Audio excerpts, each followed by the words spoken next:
ስንገባ እኔ ሙሉ ለሙሉ ህፃኗን እሱ ጋር ትቼ ነው የወጣሁት። ምክንያቱም ራሴን አሰብኩ፣ ልጅ ይዣት ብወጣ ምንድን ነው ማደርገው? እኔ የምሰራው አንድ ሰው ቤት ነው። በቃ ጥሩ ነገር እንደማልሰጣት ኢቭን አይደለም ከቤት ይዣት ወጥቼ እዛ ውስጥ ራሱ እያለሁ ሀቡ በጣም ነው የተቀየርኩባት። ህፃኗ ላይ አስቤ ገና አመት ከ8 ወር ሆናት ነው ትቼ የወጣሁት። ግን ገና አመት ላይ ያለች ልጅ ምንም የማታውቅ ልጅ በጣም ነው የምጮህባት። እስከ መማት ደረጃ ሁሉ ደርሻለሁ። የባልሽን ብስጭት በቃ ላያት አልፈልግም። በጣም ነው የምትጠየው። በቃ የሆነ ሰውን እንዴት ነው የምትጠዩ? ሳያት ሁሉ እናደዳሉ ማለት ነው። አስጠላችኝ እውነት ሀቡ፣ በጣም ይቅርታ። እኔ ስሜቴ ኢንዳይሬክት ነው የምነግርሽ። አይ አውጪው እናቴ፣ ማንም ምንም አይመስልሽ። ትክክል፣ አንቺ ብቻ አይደለሽም። በጣም ብዙ የአመት ከ6 ልጅ አስጠላችሽ። ምክንያቱም ህይወትሽ ነው እንድትጠያት ያደረገሽ ህይወትሽ። በቃ በዛም ሳይሳካልሽ በዚህም ሳይሳካልሽ እናትሽ ቤት ብትሄጂ ጥሩ ፊት አታይ፣ ቤትሽ የባልሽን ፊት ጥሩ ፊት አለ። የት ልግባት ያለሽ እኮ። እኔ ሁልጊዜ ታሪክን ስሰማ እኔ ራሴን እዛ ቦታ ላይ ነው የማደርገው። ባልን ፊት እየነሳሽ ቤት ውስጥ ዘጋም እናትሽ በቃ ምን ውስጥ ልደበቅ? ጥሩ ፊት የለም፣ እዚህም ጥሩ ፊት የለም። እዛም ጭቅጭቅ ነው፣ እዚህም እናቴ ቤት ጭቅጭቅ ነው፣ ባሌጋም ጭቅጭቅ ነው። እና የት ልግባ እኔ ያለሽ ምድር ያስጠላሻል። ዲፕሬሽን ውስጥ ትገቢያለሽ። እና አንቺ አራስ ሆነሽ ያለን ሁሉ ነገር ማሳለፍሽ ደስታን ሳታይ በትዳርሽ ገባሽ። ከልጅነትሽ ጀምሮ እናትሽና አባትሽ ሲደባደቡ ምን ሲሉ እያየሽ አድገሽ ላይ ደስታ ይናፍቅሻል። አይ አንደርስታንድ። ይሄ ዲፕሬሽን በዛን ሰዓት አንቺ ያጋጠመሽ እና በቃ ብቻት ወጣው። እንዳጋጣሚ ደግሞ ሌላው ጉድ፣ ሌላ ደግሞ እኔም አላውቃት ታላቅ እህት አለች ማለት ነው። እሷን በዚሁ መሀል ነው ተዋውቂያት። እኔ ወዳለሁበት ሀገር ሙቭ አድርጋ መታ ነበረ እና በቃ ሁሉ ነገር እንደ አዲስ መሆን ጀመረ ማለት ነው። የቤተሰቡ እንደ አዲስ መተዋወቅ፣ እንደገና እንደ አዲስ ሀብሎ መኖር አይነት ነገር የለም። ከዛ በቃ ወንድሜን መሸኛ አወጣውለት። እኔም ስራ መልቀቂያ አስገብቼ ነበረ። በቃ ያንን እስከማድረግ ድረስ እሱ አልታገዘም። እኔም ስራ እስከማቆም ወንድሜንም እስከምልክ ሊታገዘኝ ፈቃደኛ አልነበረ። አልቻለም። በቃ ሰላም አይሰጠኝም ነበረ። እኔም በቃ እንትኑ ድብርቱ፣ መበሳጨቱ ወንድሜ ለምሳሌ ነገር ካረገ እሱን እመታለሁ፣ እሱ ያው ነገር ካረገ እሱ በቃ ሁለቱን ማሰቃየዋቸው ሀቡ ቤት ውስጥ ማለት ነው እግዚአብሔርን። ከዛ በኋላ ይሄ ነገር እንዲህ ያለ ትቼ ወጣሁ። በቃ ሁሉን ነገር እቃዬን ብቻ ይዤ ነው ውልቅ ብዬ ወጣሁት። ህፃኗን ትቼ ወጣሁ። ምክንያቱም በዚህ ሁኔታ ይዣት ብሄድ እቺ ልጅ ይበልጥ ጎዳታለሁ። እኔ የምሰራው ሰው ቤት ነኝ። አስቢ፣ ያኔ ትምህርት አልጨረስኩ፣ ዶክመንት የለኝ። የሆነ ነገር ብጨርስ ስራ ማገኝበት ታይም አልነበረም። የዛሬ 4 ዓመት ማለት ነው። አስቢ፣ ያኔ እንዲህ በነፃ እንደው ፈጣሪ ሲወደኝና ሰውየውን ሲያራራልኝ ያለ ምንም ነገር አስገባኝ እንጂ ያኔን የገባሁበት ቤት ወይም ሆቴል በስንት ትምህርት ማስረጃ ነው ሰው የሚቆጠረው። ፋይቭ ስታር ሆቴል ውስጥ ጽዳት ለመቀጠር የትምህርት ማስረጃ ያስፈልጋል? ያው ይጠይቃሉ። የተማረ ሰው ነው ለጽዳት የሚቀጥሩት ትልልቅ ሆቴሎች? አዎ፣ ምክንያቱም ሮም ምን ስታዘጂ ከተለያየ ቦታ ስለሚመጡ ቢያንስ መግባባት መቻል አለብሽ። ወይኔ ጉዳቸው! ያልተማረ ሰው ምንም አይቀጠርም በኛ። ጽዳቱንም ለተማረ ሰው ከሆነ የሚሰጡት። አሁን 8ኛ ነበር በፊት፣ አሁን እሱም የለም። ቢያንስ እንግሊዝኛ ማወቅ መቻል አለብሽ፣ መጽሐፍ ማንበብ መቻል አለብሽ። እንግዲህ ያልተማረ ሰው በቃ እንደ እንስሳ የሚቆጠርበት ዘመን ላይ እየደረስን ነው። ያልተማረ ሰው ማንም የማይፈልግበት ዘመን ላይ እየደረስን ነው። ተማሩ፣ የማታም ቢሆን ተማሩ እህቶቼ። ስትገቡ ከአረብ ሀገር ኦንላይን ተማሩ። አሁንም እዚሁ መዳም ቤት ሆናችሁ ውዶቼ ተማሩ። ዩቱብ ላይ እንግሊዝኛ ቋንቋ ተማሩ። ቋንቋ ደግሞ በጣም ጠቃሚና ወሳኝ ነገር ነው። እሺ ማሪ እና ዜር ይስጠውና ሰውየው ራርቶልሽ ቀጥሮሽ ያው ነው ያለ ዶክመንት። ዜር ይስጠው በጣም በእውነት። ጸሐፊውም ነበረች ያኔ ኤችአር ጸሐፊውም ነበረች። በቃ እንዴ ከአረብ ሀገር ተጠርዛ ነው የመጣችሁ ምናምን ብላለችው። ከዛ እረሱ እንደዛ ባትለውም በቃ ተቀበለኝ ማለት ነው። እና አሁን እቺ ልጅ ሻት በወጣ ታየኝ፣ የሆነ እንትኑ ታየኝ። እቺ ልጅ አንድ በእሷ ለመኖር በእኛ ፍቅር አለመኖር ጎድቻት፣ ኢኮኖሚ ጎድቻት፣ ስንት ነገር ጎድቻት እችለዋለሁ። ስለዚህ እኔም በማጣት ትጎዳ አልኩኝ ማለት ነው። ብቻት ወጣሁኝ። ከእሱ ጋር ከሆነች ኑሮ ይመቻታል ብለሽ አባቷ ቤት ጥለሽ አጣፋሽ ሄድሽ? እዛው ከተማ ውስጥ ወጣ ወይ ተከራይተሽ? እዛው እቺ ሲስተር የተባለችው ጋር ነበር እረፍት ያደረግኩትኝ።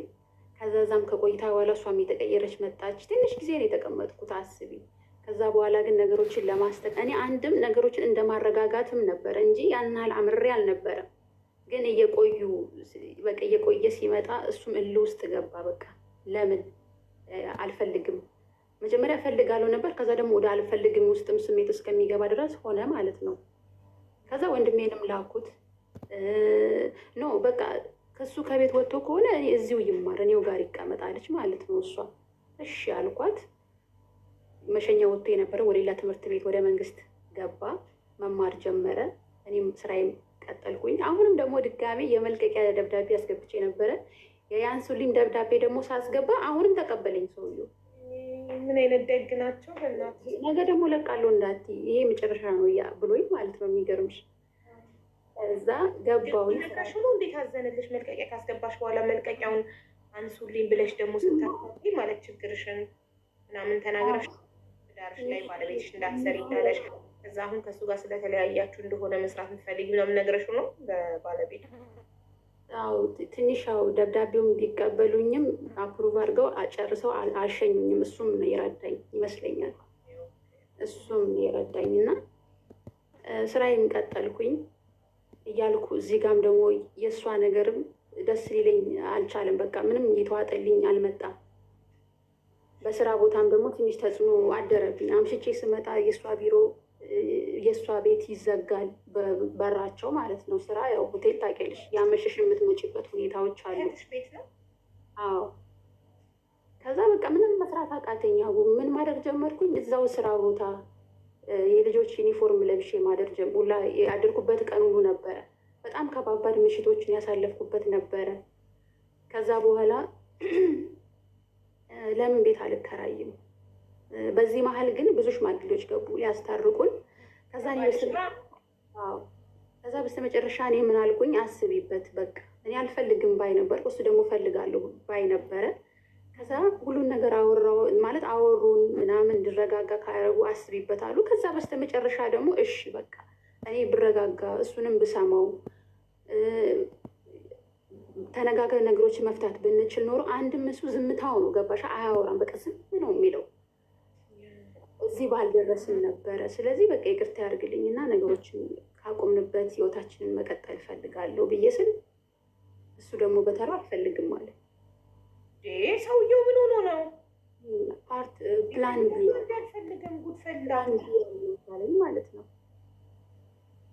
ከዛ ኦኬ በቃ አልኩት፣ ታውኩኝ። ከዛ ቀን ጀምሮ በቃ እኔ አልነበርኩ፣ ወጣውኝ፣ ቤት ተከራየው፣ ከወንድሜ ጋር መኖር ጀመርን። ስራዬን እሰራለሁ፣ ወንድሜ ይማራል።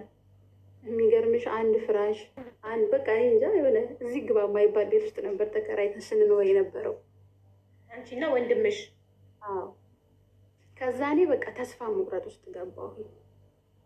የሚያስጠላ ነገር ማሳለፍ ጀመርኩኝ። ሀቡ እዛ ሆቴል በዓል ሲመጣ የሰራተኛ ቀን ምናምን በሚባል ከልጆች ጋር መገናኘት ጀመርኩ፣ መውጣት ጀመርኩ። ከማንም ጋር ማውራት፣ ከማንም ጋር መገናኘት ለእኔ ምንም መሰለኝ ማለት ነው። ምንም አይመስለኝም። ሴትም ይሁን ወንድም ይሁን መጠጣት ጀመርኩ። እኔ በቃ ራሴ አይደለሁም። አየር ላይ ያለ ሰው ታውቂያለሽ? በቃ አበድኩ። እንደዛ አጭር ልብስ ይቅርና እኔ እንጃ አይደለም መጠጣት ይቅርና ምንም የማያምረኝ ምንም ሴትዮ አበድኩ። በቃ እብድ ነው የሆንኩት። በዚህ ውስጥ እያለን ነው ከዚህ ጓደኛዬ ጋር አሁን ካለው ጋር የተዋወቅ ነው የነበረው። የትዳር ህይወቴ እዚህ ጋር ነው እንግዲህ የሚያልቀው ማለት ነው። እና ከዚህ ልጅ ጋር ነው እዚህ ነገር ውስጥ ሁሉ እያለው አብሮኝ ነበረ። በቃ የአሁኑ ጓደኛዬ ማለት ነው። በዚህ ሁኔታ ውስጥ ነው የተዋወቅ ነው። በጣም ተጎድቼ ነበር። በጣም ይቀርበኝ ሆቴል አንቺ የሚገርምሽ አቡ እኔ እዛ ቤት ስገባ ያቀኛል፣ ሳገባ ያቀኛል፣ ስወልድ ያቀኛል፣ ኤቭሪቲንግ ያውቃል። ምንም የተደበቀ ምንድን ነው የሚሰራው? አንድ ዲፓርትመንት ነበር የምንሰራው፣ ግን እሱ ጽዳት ነበር የሚሰራው ሆቴል ውስጥ። ጽዳት ሳይሆን እሱ እንደ ሀውስ ማን ነበር የሚሰራው፣ ግን እድገት አገኝና ወደ ባርማን ተቀየረ ማለት ነው። ኦኬ ባርማን ነው። አዎ በቃ በስራው ላይ ጥሩ ነገር እንትን ስላለ ወደዛ ተቀይሮ እኮ ማታ ማታ ማለት ከሆቴል ስራ ጨርሳችሁ ስትወጡ ሄዳችሁ አንድ ሁለት በማለት ምናምን የተግባባችሁት? ኖ መግባባቱ አልቸገረንም። ኦልሬዲ 4 ዓመት 5 ዓመት በውዛ ሆቴል የሰራሁት ስለምንገናኝ አንድ ግቢ ስለምንውል፣ እኔ ደግሞ ሞር አሁን እዚህ ላውንደሪ ስገባ ዩኒፎርም ሲወስዱ ከሁሉም ስታፍ ጋር እንደ ፋሚሊ ነን። ላውንደሪ ስትገኝ ዩኒፎርማቸውን አጥበሽ ተኩሰሽ ምትሰጫቸው አንቺ ነሽ? ዩኒፎርም፣ የከስተመር ልብስ፣ የሩም አንሶላዎች ምናምን ማሽን ያጥባል። እኛ ያው ለይተን ምናምን ለሰራተኛውም ለከስተመሩም እናቀርባለን ማለት ነው። እንደዛ ነው የምንሰራ የነበረው። እኔ ብቻ አይደለም፣ በጣም ብዙ ነን ቤት ውስጥ ተቀጥረን የምንሰራው። በፈረቃ ነበር የምንሰራው። ከዛ በመሀል ምን ተፈጠረ? አሁን ይበልጥ እኔና እሱን ያቀራረበን ነገር ነው የምነግርሽ። እሱ ስራ እየሰራ ስለሚማር ማታ እየሰራ ስለሚማር ስራ የሚገባው አምሺ ነው፣ አዳር ነው ስራ የሚሰራው። እና በዚህ መሀል እኔ ወጥቼ የሚሄድበትን ቦታ በቃ ሁሉ ነገር ስላልተመቸ በመሀል ምን ይበላሻል፣ የምንሰራበት የቤቱ ማሽን ተበላሸ ማለት ነው።